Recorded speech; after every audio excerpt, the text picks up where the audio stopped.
Bonjour à toutes et à tous et bienvenue au Cryptos Technical Briefing. Chers amis, je suis ravi de vous retrouver. Bitcoin, un choix technique majeur à faire, alors que le marché temporise sous une résistance technique, les 53 000 $ depuis quelques séances, et que deux écoles s'affrontent. Alors je vais être très direct dans cette nouvelle édition du CTB.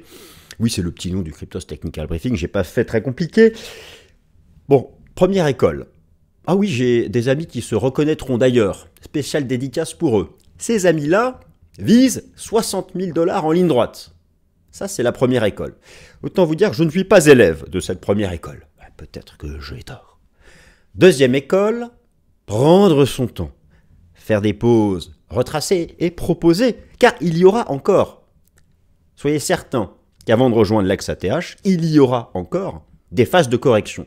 Et d'ailleurs, nous arrivons dans une phase de marché. Professeur Schein en parlait récemment, que vous retrouvez d'ailleurs sur notre service professionnel Cryptos Research. D'ailleurs, au passage, petite parenthèse, dernier appel, il reste 24 heures. Vous savez, notre service professionnel Cryptos Research a moins 50% pour toute la vie. Moins 50% pour toute la vie. Moins 50% pour toute la vie. Des airdrops, des analyses fondamentales, des analyses techniques, des analyses on-chain, une communauté, un chat, de l'accompagnement, des formations. Tout à moins 50%, chers amis. Le lien dans la description, dans le commentaire épinglé, suivez-le. Moi, dans ce service professionnel, je vous donne chaque matin mon avis sur le Bitcoin et je vous partage tout au long de la journée mon opinion sur le rythme de marché. Bon, allez-y, foncez. Donc, deux écoles s'affrontent pour ce cours du Bitcoin. Moi, j'estime que 53 000 $, c'est une grosse résistance. Déjà, c'est une résistance chartiste. D'autre part, elle correspond à la partie basse d'un objectif théorique. En fait, quelle que soit l'approche que l'on a, je vais tout reprendre avec vous en détail dans un instant. Soit cours du Bitcoin est proche de finir sa vague 3. La 3 n'est jamais la plus courte. Ça tient la route. Moi, j'ai longtemps pensé, rappelez-vous qu'on avait fini la vague 4, on était dans la 5. Mais peu importe en fait, quelle que soit l'hypothèse, je pense que nous sommes soit au bout de la vague 3, soit au bout de la 5. En tout cas, nous arrivons dans la partie basse de l'intervalle d'objectifs de cours.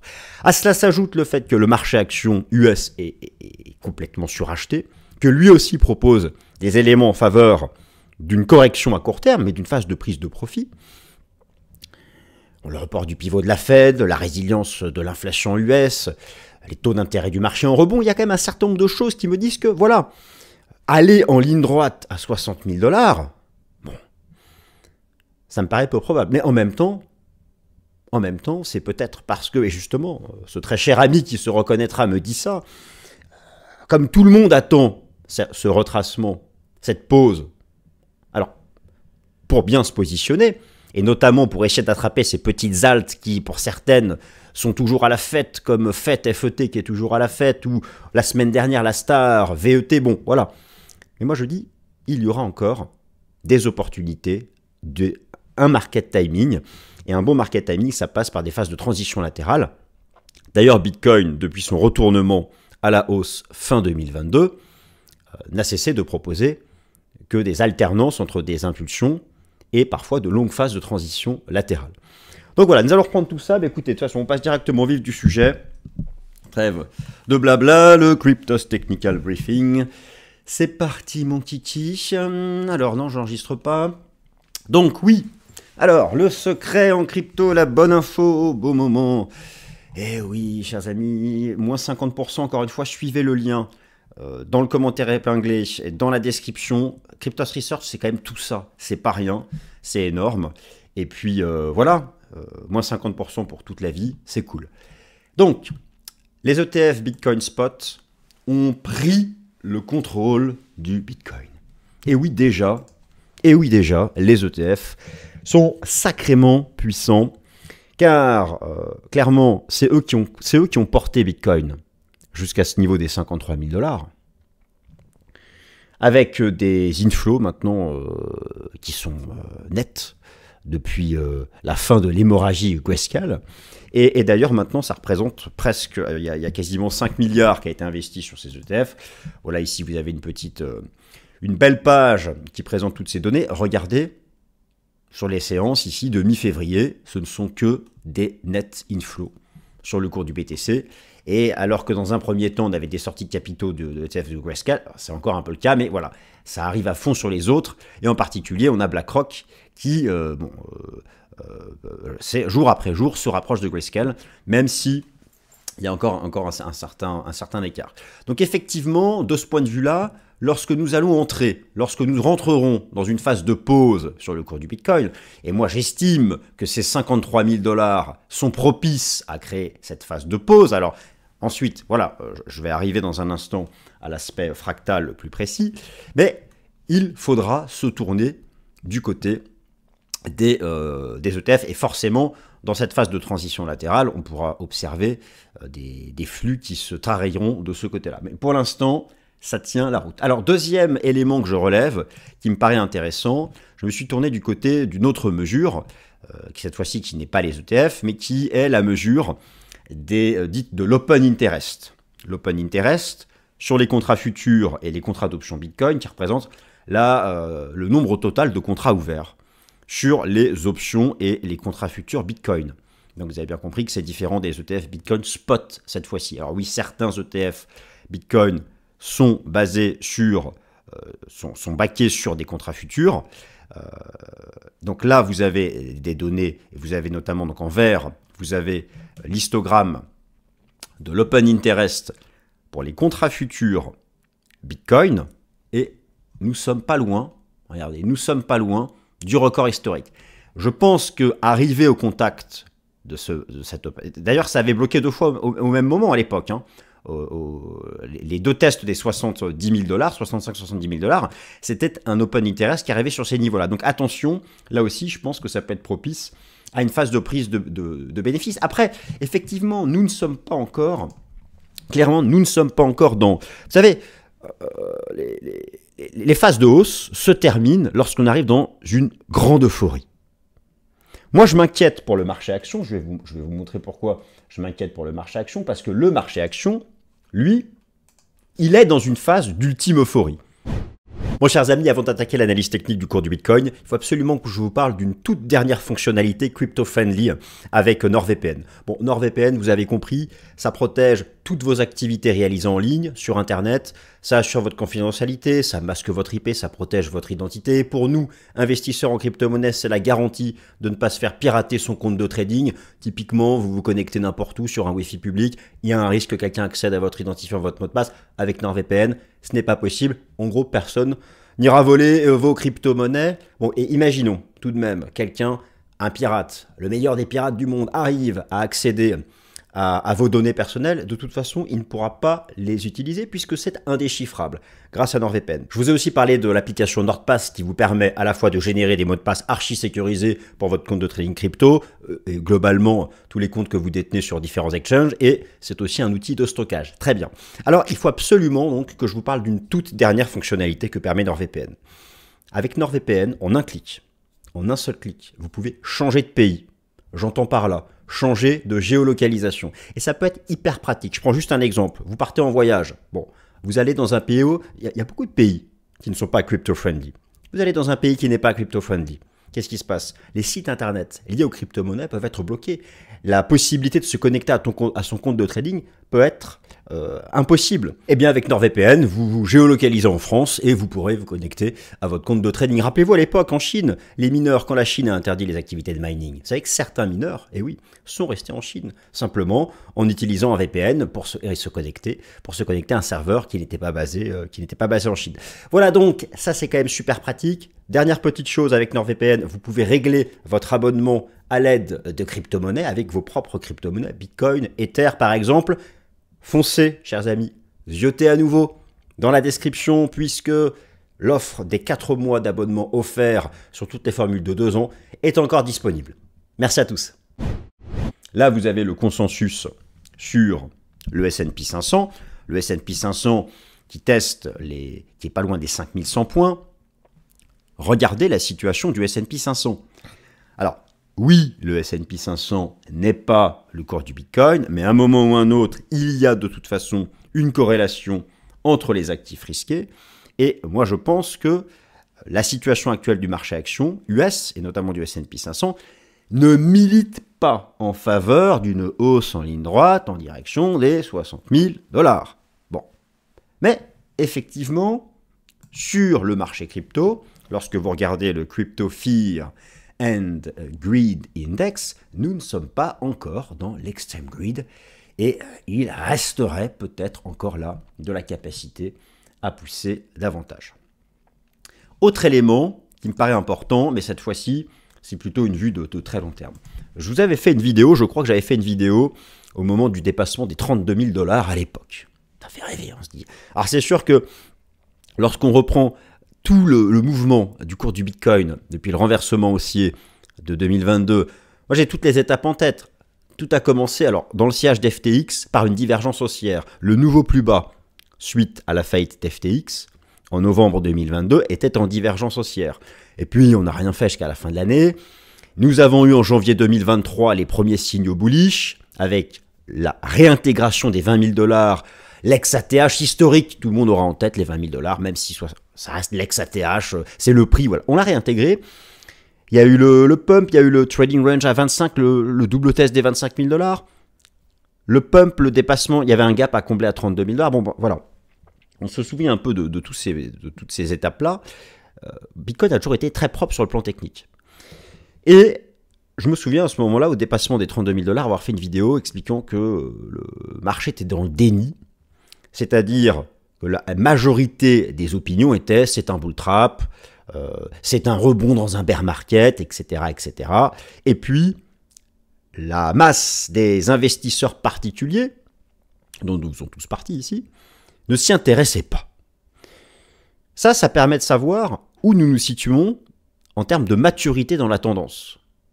Et actuellement, il y a peut-être un début davantage d'intérêt des investisseurs particuliers, c'est-à-dire que vous avez un début d'allure haussière des recherches Bitcoin sur Google Trends, mais ce n'est pas non plus encore un truc de malade mental. Là, vous aviez les recherches Bitcoin sur Google Trends. Donc là, c'était les recherches en 2019, lorsqu'on avait fait le pump à 12K. Ensuite, là, ça a été décembre 2020, printemps 2021. Ici, vous aviez eu l'automne 2021. Et finalement, tant qu'on ne s'installe pas au-dessus de cette zone, ici des 25, eh bien, il n'y a pas d'alerte sur l'aboutissement de la tendance de fond. Donc ça, c'est plutôt rassurant, je dis, pour la tendance de fond. Je voulais vous montrer ça parce que si là, j'insiste sur la force de la résistance à 53 000 $. Ou en tout cas, j'y viens. Que nous approchons dans une zone où, qu'il s'agisse de la fin de la vague 3 ou de la fin de la vague 5, les deux scénarios, soit d'une 3, soit d'une 5, donnent la même cible. C'est entre 53 et 58-59. Mais moi, donc c'est la partie basse, me direz-vous. Alors, oui, ok, très bien, mais je regarde d'autres éléments, et notamment les facteurs cross-asset, et je me dis que ça n'autoriserait pas forcément à aller chercher le haut de cet intervalle théorique. Mais, si correction il y a, si pause il y a, si retracement il y a, ma lecture de la tendance de fond me fait dire que ben c'est super. C'est une opportunité. C'est un market timing pour peut-être la dernière phase de correction avant la TH, la dernière phase de correction pour bien rentrer sur nos altes favorites.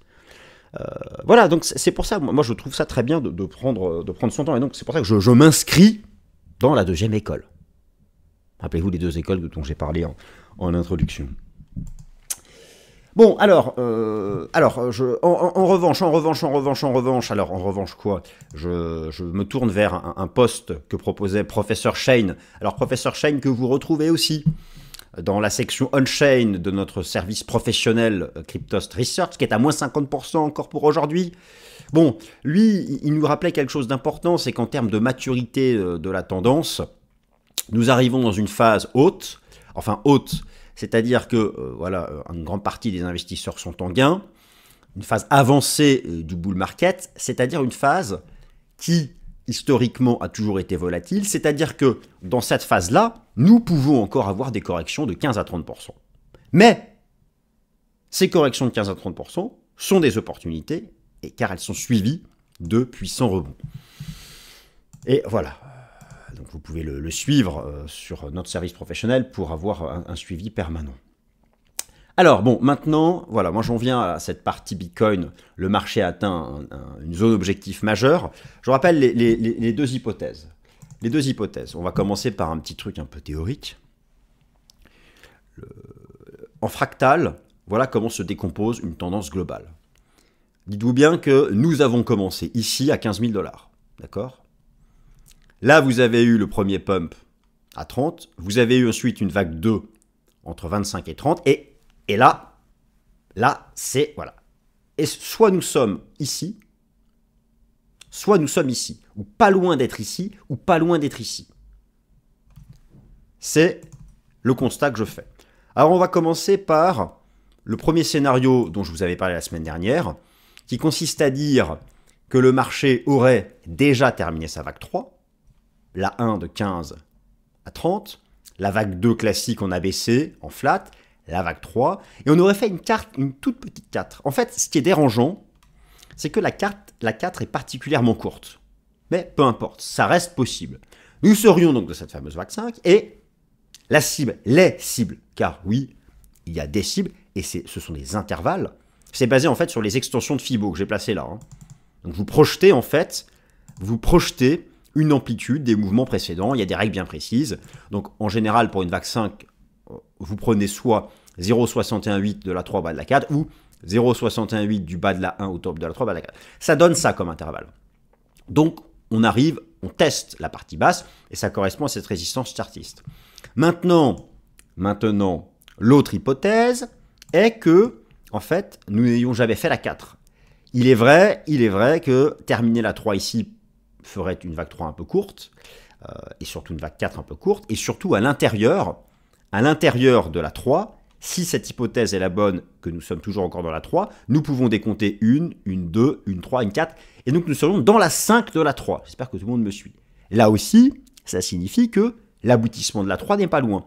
La cible théorique d'une vague 3, je vais vous remettre cette petite infographie, la cible théorique d'une vague 3, c'est entre 1, alors ça c'est un peu ambitieux, mais c'est 1,618 à 2 fois la vague 1, reportée au bas de la 2. J'ai donc ici mis ces extensions de Fibo, voilà ici, 1,618 et 2, et nous arrivons, avec ce niveau des 53 000 $, aussi dans une première target théorique possible. Donc, en gros, pour résumer, il y a les deux écoles techniques qui s'opposent. La première, c'est ça. On va en ligne droite à 60, et ensuite, on fait une 4. Je pars du principe qu'on est encore dans la 3. Et l'autre hypothèse, c'est ça. Alors, tapez peut-être en plein milieu. Bon. En tout cas, voilà, dites-vous bien que... Alors, c'est suracheté sur tous les horizons de temps. Oui, il n'y a peut-être pas encore de div et tout, mais... il y a quand même un écart au premier support qui est important, même en Ishimoku, je veux dire, on est tellement loin de Tenkan, Kijun, sans parler du nuage, même en données journalières, on est quand même archi loin de tout. Bon, moi je me dis, je ne serais pas surpris que le marché prenne son temps. En tout cas, il y a vraiment un débat, et moi je m'inscris plutôt dans une hypothèse où le marché passerait un peu plus de temps sous ces 53 500 $. Bon, alors, autre élément important, donc je vous ai montré, je vous en ai parlé tout à l'heure, attention au S&P 500, qui présente un certain nombre de divergences sur le court terme. Voilà, décidément, hop, voilà mon graphique en données journalières. Il y a des divergences dans tous les sens, le marché est perché, il y a l'hypothèse, la possibilité, là même qu'on fasse un double top à 5060, c'est hyper greedy, le réservoir des acheteurs est rempli. Bon, moi là, je pense qu'il faut se méfier de la situation actuelle du marché action. Maintenant, j'en viens au dollar américain. Alors pour le dollar américain, c'est important car on sait qu'il produit un effet de corrélation inversée. Au passage, là, je n'ai pas fait le blabla habituel sur les fondamentaux, mais vous avez cette semaine les minutes de la Réserve fédérale des États-Unis, c'est mercredi. Vous avez les indices PMI, et ce sont des indicateurs avancés, c'est jeudi. Et puis, voilà, ce qui a permis au dollar d'être en hausse depuis le début de l'année, car le dollar est en hausse depuis le début de l'année, bon, et Bitcoin y a résisté. C'est en grande partie un report temporel des anticipations de pivot de la Fed. Parce que l'inflation, selon le CPI, ne baisse pas assez vite, Mais là encore, les explications ont été trouvées. Je ne vais pas rentrer dans les détails. Overall, moi je ne m'inquiète pas. La désinflation est bien engagée. Je vous montre simplement un graphique sur ce sujet qui est donc Trueflation. Trueflation, le lien avec le marché crypto, c'est que c'est une application qui est basée sur la blockchain. Donc c'est pour ça que là je l'utilise. Mais je ne vais pas faire un exposé de 20 minutes sur l'inflation, mais elle est toujours en baisse. Et vous avez même l'inflation alimentaire qui est négative aux États-Unis. Donc là-dessus, moi je ne m'inquiète pas. Maintenant, c'est important de suivre ça parce que ces anticipations liées au pivot de la Fed ont un impact fort sur la tendance du dollar américain face à un panier de devises. Et lui aussi me semble être à la croisée des chemins. Moi, sur le dollar américain, mon scénario sur l'ensemble de l'année, c'est ça. Mon scénario, depuis 15 ans, le marché a fait ses 5 temps de hausse. J'estime que nous sommes maintenant dans une correction en ABC. Par contre, j'ai une interrogation qui est de savoir, voilà, une structure en ABC, c'est 5-3-5. Là, on a 5 temps. Là, il y a deux hypothèses. Soit le marché a déjà fini sa B, nous sommes en train de construire la C et nous sommes dans le temps 2 de la C avant de repartir. Soit en réalité, on a ici dans la vague B 3 temps, premier temps, deuxième temps, et nous serions dans le troisième temps, ce qui ferait que la B pourrait aller chercher plus haut. Ça, c'est très important. Pourquoi j'en parle? Parce que le dollar américain se trouve là à la croisée des chemins techniques maintenant. C'est maintenant, c'est entre 104,60 et 105,60 qu'il va faire son choix entre ça ou ça. Et c'est très important car cela va clairement faire partie des éléments qui vont permettre de trancher entre ces deux écoles sur la tendance du Bitcoin. Donc, soit prendre vraiment le temps, marquer une pause sous les 53 000 $, je ne sais pas, moi retracer jusqu'à 48, voire 45, soit pénétrer l'intervalle, dépasser les 53, et donc aller chercher la partie haute de l'intervalle avant d'entrer dans une vague 4. Donc c'est tout ça qu'il faut suivre cette semaine sur ce beau vieux dollar US. Allez, en bref, quelques éléments. Alors, ETH, ça commence à se sentir meilleur, mais ETH, vous avez un bel objectif qui a été atteint. Alors, pour Ethereum, c'est exactement le même débat. À savoir, est-ce que nous sommes encore dans la 3, mais dans sa phase finale, ou déjà dans la 5? Dans tous les cas, le marché a atteint une proportion ici importante. Il n'y a pas encore de divergence.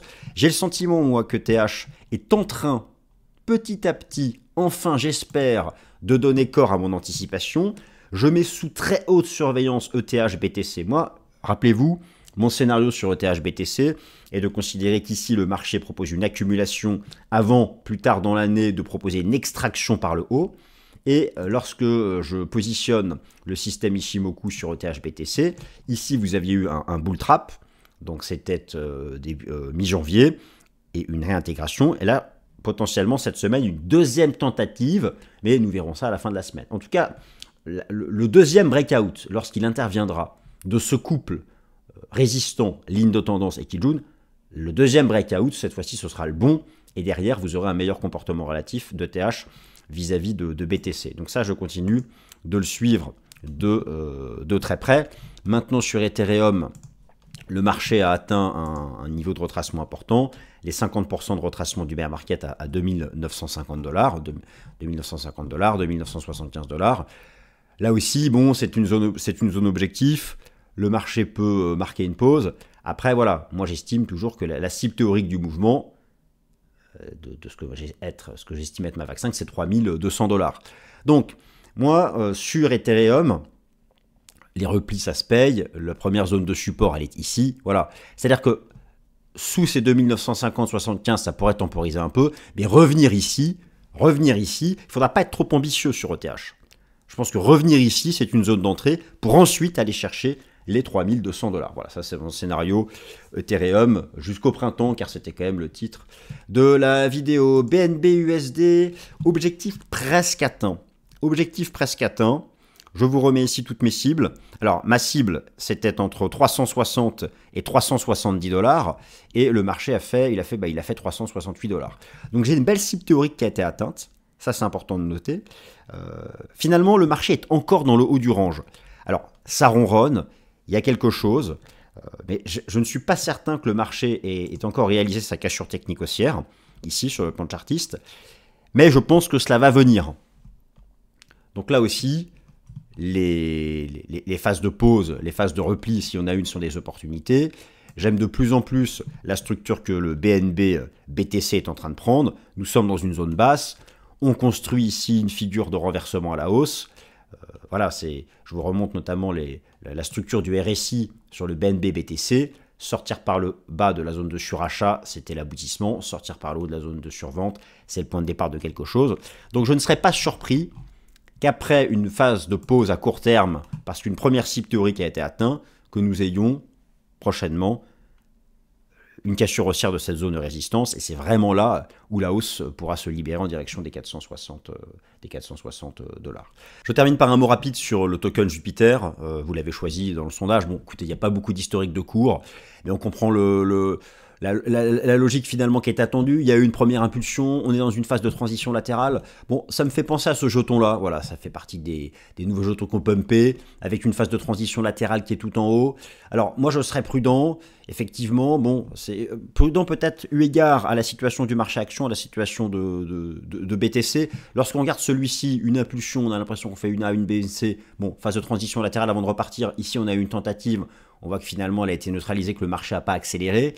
Bon, sur le token Jupiter, voilà, on a une phase de toute façon qui consolide cette première impulsion. On voit ici qu'on a tenté de repartir, mais voilà. Alors, première hypothèse, on est encore dans une phase de transition latérale qui peut revenir tester le 50%, voire le 61,8, où effectivement c'est déjà reparti. Moi, j'ai pas de conviction forte. Il n'y a vraiment pas assez d'historique de cours. On peut aller chercher d'autres approches, mais bon, tout s'est mis à plat, honnêtement. La seule chose que je pense qu'on peut dire sur le plan technique, c'est qu'on a une zone d'intérêt ici, une première zone qui se tente. Mais voilà, on n'a pas eu de redémarrage. Il y a eu plusieurs tentatives, mais je pense qu'on est toujours dans une phase latérale et elle peut durer encore un certain temps. Et puis voilà, il va falloir que l'historique de cours se développe. Pour en savoir davantage, je n'en dirai pas davantage, sinon je vais dire des bêtises. Voilà, chers amis, ainsi s'achève le Cryptos Technical Briefing. J'espère qu'il vous a plu. Et puis voilà, passez une super semaine et on se retrouve la semaine prochaine. Salut!